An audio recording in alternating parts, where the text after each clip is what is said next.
Hello friend, আশা করি তোমরা সবাই ভালো আছো, আমিও ভালো আছি। তো আজকে আমার নতুন নিউ ব্লগ নিয়ে আমি চলে এসেছি ব্যারাকপুরে হনুমান জয়ন্তী উপলক্ষে। দেখুন কি ভিড় হনুমান মন্দিরে।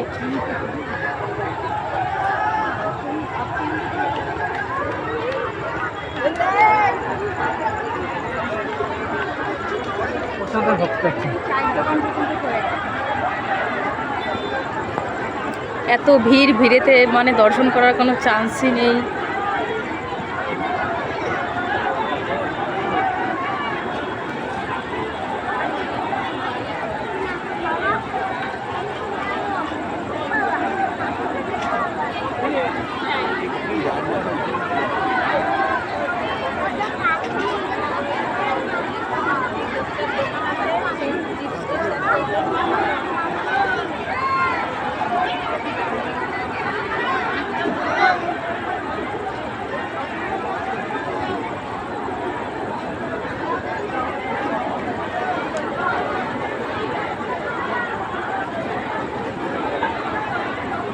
যায় না, আবার ট্রেন আসবে।